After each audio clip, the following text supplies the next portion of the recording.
नमस्कार दोस्तों, मैं सतीश सुमन आपके अपने YouTube चैनल श्रेष्ठ भारत में आपका स्वागत करता हूं।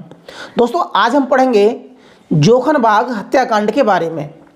हम सब ने जलियांवाला बाग हत्याकांड के बारे में ज़रूर पढ़ा होगा या सुना होगा।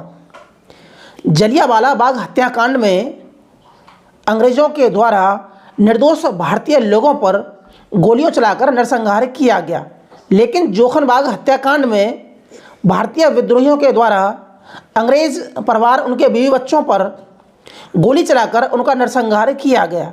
तो आज हम पढ़ेंगे झांसी के जोखन बाग हत्याकांड के बारे में। तो जिन्होंने अभी तक हमारे चैनल को सब्सक्राइब नहीं किया है तो प्लीज़ चैनल को सब्सक्राइब कर लें। बगल में जो बेल आइकन है उसे भी क्लिक कर दें ताकि हमारी हर वीडियो का नोटिफिकेशन आप तक पहुंचता रहे। हमने पढ़ा है 10 मई 1857 की क्रांति का आगाज हुआ। झांसी में इस क्रांति का जो नेतृत्व किया था वो किया था झांसी की रानी लक्ष्मीबाई ने। लेकिन यह घटना विद्रोह के शुरू होने के बाद और उसका नेतृत्व झांसी की रानी लेने से पहले के बीच का है। सिपाही विद्रोह की सूचना झांसी की रानी लक्ष्मीबाई के पास पहुंची, लेकिन लक्ष्मीबाई ने इसका नेतृत्व करने से इनकार कर दिया और इस विद्रोह से खुद को अलग रखा। हालांकि अंग्रेजों के पास पर्याप्त सैन्य बल था, लेकिन अंग्रेज फिर भी सतर्क थे। झांसी के सुपरिंटेंडेंट थे मेजर स्किन। झांसी में बंगाल सेना की 12वीं पलटन, 14वीं घुड़सवार सेना और एक मजबूत तोपखाना था, जिसकी कमान कैप्टन डनलप और कैंपबेल के हाथों में थी। अंग्रेजों की छावनी झांसी शहर के चारदीवारी के बाहर थी। पास ही एक छोटा सा किला था। इसकी आकृति तारे जैसी थी, इसलिए इसे स्टार फोर्ट के नाम से जाना जाता था। इस स्टार फोर्ट में अंग्रेजों का खजाना और गोला बारूद इसमें सुरक्षित थे। झांसी में क्रांति की शुरुआत 1 जून 1857 को हुई। विद्रोहियों ने अंग्रेजों के 2 बंगले आग के हवाले कर दिए।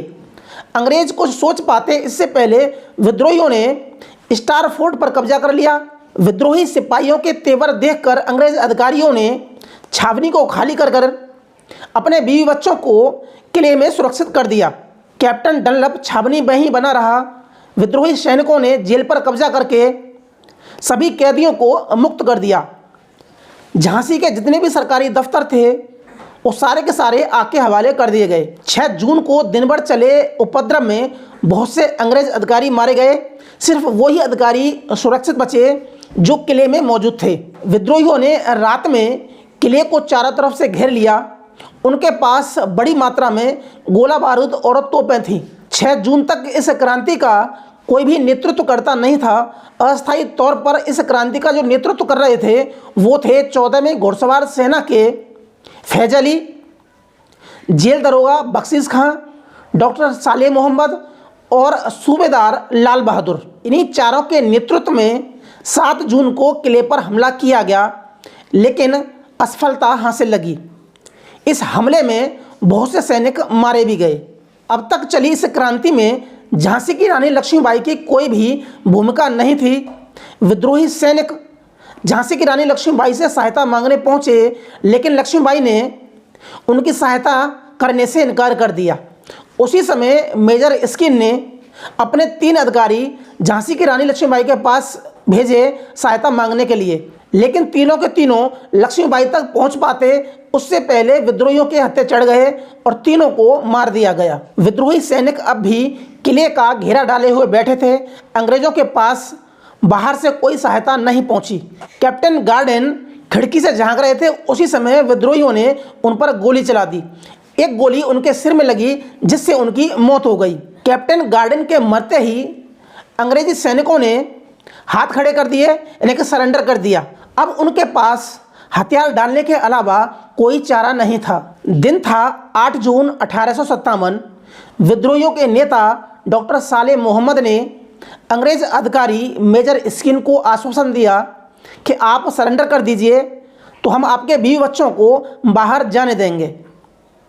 मेजर स्किन ने उनकी शर्त मान ली और किले के बाहर निकलने लगे, लेकिन अपने वचन पर विद्रोही कायम न रह सके। सभी अंग्रेज अधिकारी अपने बीवी बच्चों के साथ किले के बाहर निकले, लेकिन तभी विद्रोहियों ने उन पर हमला कर दिया, उनको बंदी बना लिया। मेजर स्किन को वहीं पर मार डाला गया। सभी अंग्रेज अधिकारी और उनके बीवी बच्चों को बंधक बनाकर विद्रोही जोखनबाग में ले आए, जो कि किले से लगभग 2.5 किलोमीटर दूरी पर था। इस जोखनबाग में लाते ही सभी अंग्रेज और उनके बीवी बच्चों को गोली चलाकर उनकी हत्या कर दी गई। 3 दिन तक उनके शव बाग में पड़े रहे और अगले दिन पास ही में एक कुआं था, उसमें डालकर ऊपर से पाट दिया गया। 8 जून 1857 को हुए जोखनबाग हत्याकांड ने अंग्रेज सरकार को अंदर तक हिलाकर रख दिया। इस हत्याकांड के बाद भी 12 जून को विद्रोही सैनिकों ने रानी लक्ष्मीबाई से सहायता मांगी, लेकिन रानी लक्ष्मीबाई ने प्रत्यक्ष रूप से इसमें भाग लेने से मना कर दिया। रानी लक्ष्मीबाई इस समय तक भी अंग्रेजों के साथ मित्रता करने के पक्ष में थी। तो दोस्तों, आज पढ़ा हमने जोखनबाग हत्याकांड के बारे में। अगली वीडियो में पढ़ेंगे हम रानी लक्ष्मीबाई किस तरह विद्रोह में शामिल हुई, रानी लक्ष्मीबाई के और सिंधिया के संबंध कैसे थे, उनके बारे में विस्तृत बात करेंगे। तो आज के लिए सिर्फ इतना ही। मिलते हैं हम अगली वीडियो में, तब तक के लिए नमस्कार।